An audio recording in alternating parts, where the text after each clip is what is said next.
Banyaknya masalah-masalah kesehatan yang terjadi pada pasien-pasien dengan diagnosa gagal ginjal kronis, baik yang menjalani hemodialisa cuci darah ataupun yang tidak menjalani cuci darah.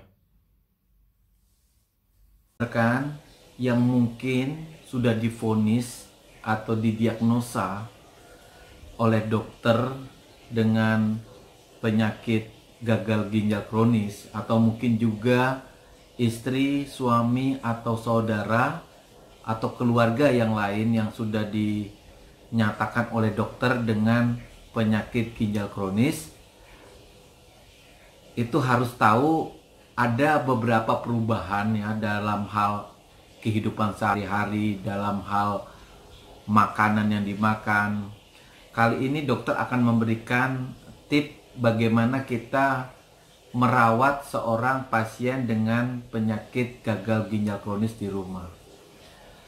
Rekan-rekan, jika kita sudah didiagnosa dengan seorang dokter dengan penyakit ginjal kronis, berarti kemampuan ginjal kita sudah mengalami penurunan dalam hal fungsinya. Secara normal, ginjal itu mampu menyaring darah sebanyak 120 sampai 150 liter darah untuk menghasilkan 1 sampai 2 liter air. Seseorang yang mengalami penyakit ginjal kronis, kemampuan ini sudah menurun.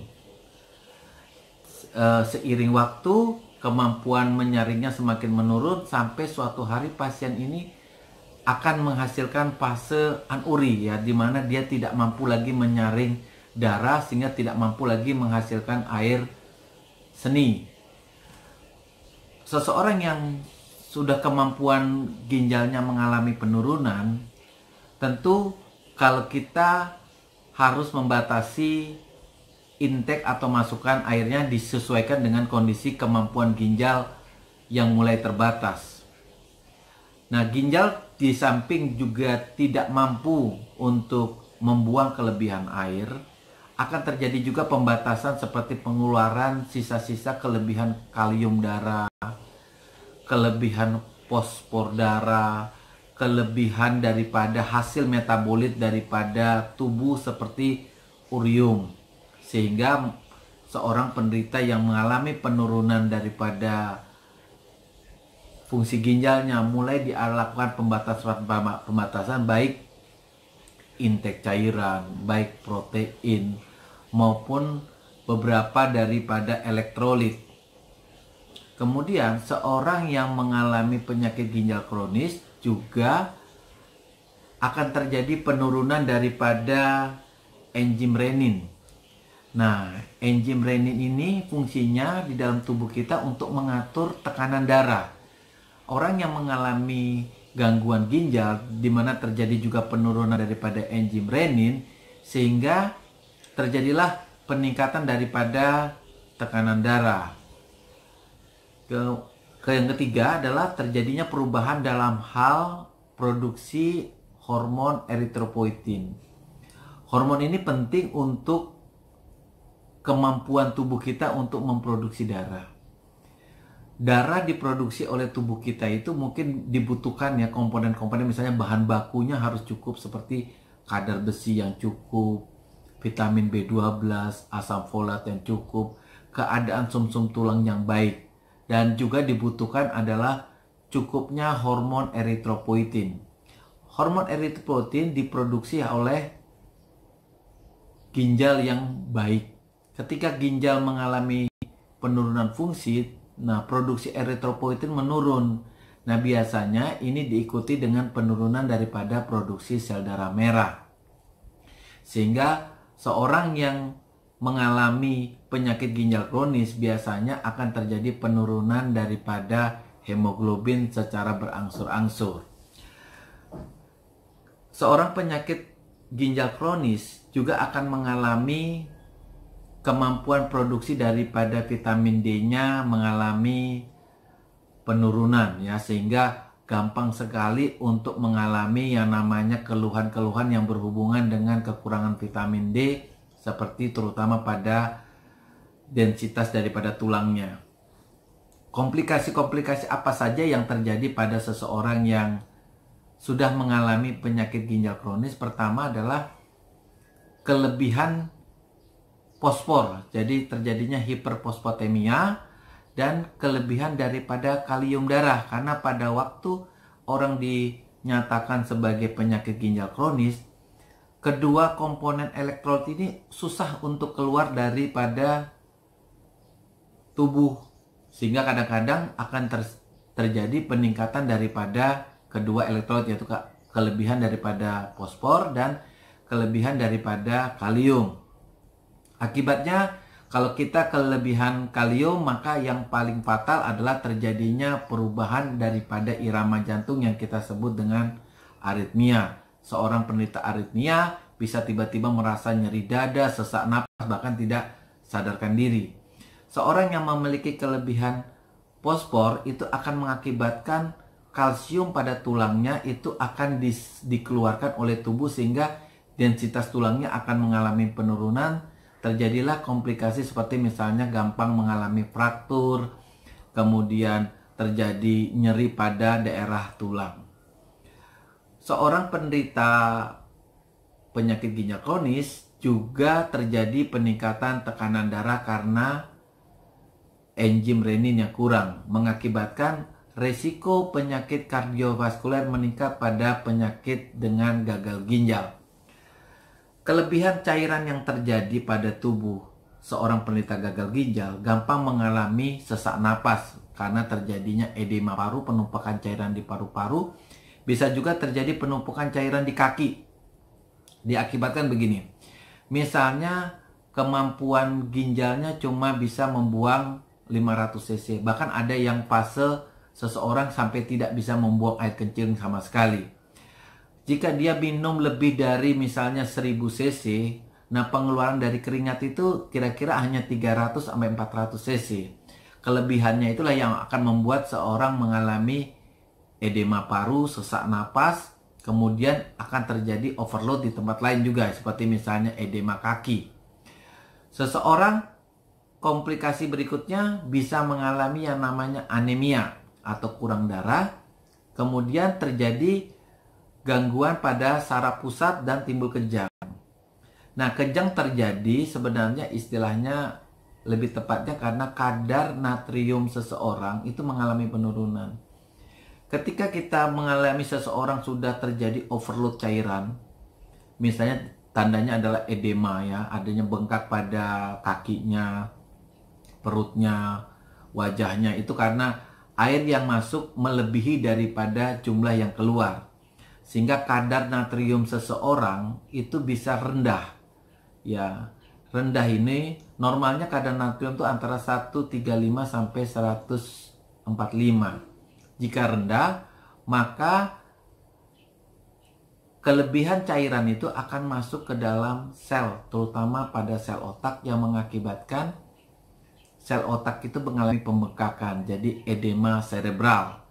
Inilah yang mengakibatkan pasien mudah mengalami kejang, sakit kepala, bahkan kematian. Tip dari dokter untuk teman-teman atau saudara-saudara yang terkena daripada penyakit ginjal kronis, pertama, lakukan pengukuran seberapa parah daripada kerusakan ginjal kita. Pertama adalah rekan harus tahu berat badannya berapa, umur berapa, dan berapa nilai kreatininnya. Diukur dengan cara begini, 140 dikurangi umur, dikalikan berat badan, dibagi 72, nah, hasilnya dibagi lagi dengan kadar kreatinin. Untuk wanita dikalikan 0,8. Kemudian hasilnya kalau nilainya di bawah 15, berarti sudah harus seorang pasien ini untuk menjalani hemodialisa atau cuci darah. Karena dianggap bahwa kemampuan ginjalnya sudah sangat menurun sehingga tidak mungkin lagi tidak dilakukan hemodialisa. Kemudian teman-teman juga harus melakukan pengecekan jumlah air kencing secara reguler. Teman-teman mungkin bisa mengambil botol aqua yang besar. Nah, ukuran botol aqua yang besar itu kan kurang lebih 1,6 liter ya, satu botol besar. Kemudian rekan-rekan dari jam 7 pagi sampai jam 7 pagi esok harinya ukur berapa jumlah air kencingnya. Nah, jumlah air kencing ini untuk jadikan tolak ukur berapa yang jumlah air yang boleh diminum. Nah, jumlah air yang boleh diminum adalah jumlah air seni yang diproduksi ditambah dengan 400 cc. Karena kita anggap 400 cc itu keluar dari kulit, dari feses, sehingga kita tidak terjadi yang namanya overload daripada cairan. Kemudian rekan-rekan juga harus di dalam hal makanan, batasi makanan-makanan tinggi fosfat seperti daging, kemudian ikan, ayam, susu dan produk susu beserta dengan telur. Itu hindari atau kurangi. Makanan atau buah yang tinggi kadar kaliumnya juga kalau bisa dihindari, seperti misalnya pisang, tomat, kentang, ubi. Konsumsilah makanan buah yang rendah dari kadar kalium, seperti misalnya apel, stroberi. Tetapi walaupun dalam kadar yang rendah, tetap harus ada pembatasan. Tip berikutnya adalah penggunaan dari nebulizer, alat uap ya, alat yang bernapas yang biasanya digunakan untuk penderita asma. Nah, bahan atau alat daripada nebulizer dengan bahan dasar daripada Ventolin sebagai bahan pelarutnya bisa menurunkan kadar kalium darah yang sering diderita oleh pasien-pasien dengan penyakit gagal ginjal kronis, terutama penderita penyakit ginjal kronis yang sudah tidak mampu menghasilkan air seni, sehingga sering sekali terjadi komplikasi daripada kelebihan nilai kalium. Kalau kita memakai cara lain untuk menurunkan kadar kalium, misalnya dengan pemberian insulin lewat cairan infus atau dengan saset obat yang namanya Kalitake, itu bisa menimbulkan overload cairan.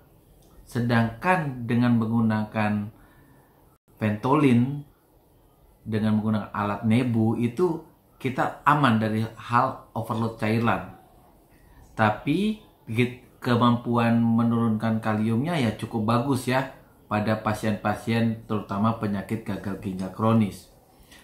Tip berikutnya adalah lakukan penyuntikan eritropoietin secara reguler dengan tujuan adalah menghasilkan hemoglobin yang bisa mencapai nilai normal, karena pada penyakit ginjal kronis sudah terjadi penurunan daripada kadar hemoglobin yang diakibatkan oleh penyakit ginjal kronis. Nah, untuk mengatasi anemia yang terjadi pada penyakit ginjal kronis, kita memberikan hormon eritropoietin secara reguler, sehingga didapatkan hemoglobin pada wanita itu 12, pada laki-laki 14. Setelah kita mendapatkan kadar hemoglobin yang baik, kemudian pemberiannya bisa dibuat menjadi lebih panjang. Misalnya tadinya diberikan 1 minggu 1 kali menjadi 2 minggu atau 3 minggu 1 kali. Kemudian tip yang berikutnya adalah batasi asupan protein. Proteinnya dibatasi antara 0,6 sampai dengan 0,8 gram per kilogram berat badan per hari, untuk membatasi agar tidak terjadinya kelebihan daripada kadar urium di dalam darahnya. Nah, pembatasan daripada protein ini mengharuskan kita untuk memberikan suplemen vitamin B dan vitamin C. Karena kekurangan daripada intake protein ini, maka pemberian susu khusus penderita gagal ginjal yang disebut Nevrisol dan pemberian ketoasid tablet itu sangat penting untuk menyuplai kekurangan daripada kalori, kekurangan daripada protein, dan kekurangan daripada kalsium.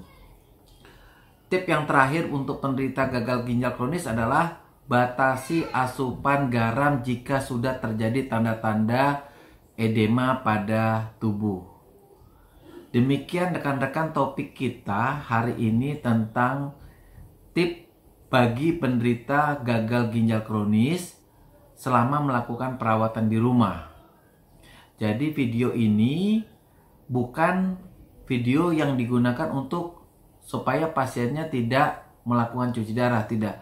Cuci darah tetap harus dilakukan jika perhitungan kreatininnya dengan berat badannya dengan rumus yang dokter sebut itu sudah mencapai nilai 15 ke bawah, itu kita harus tetap menjalani cuci darah. Tip ini digunakan untuk panduan bagi pasien-pasien selama perawatan di rumah. Demikian, terima kasih. Jangan lupa untuk subscribe, like, dan berikan komentar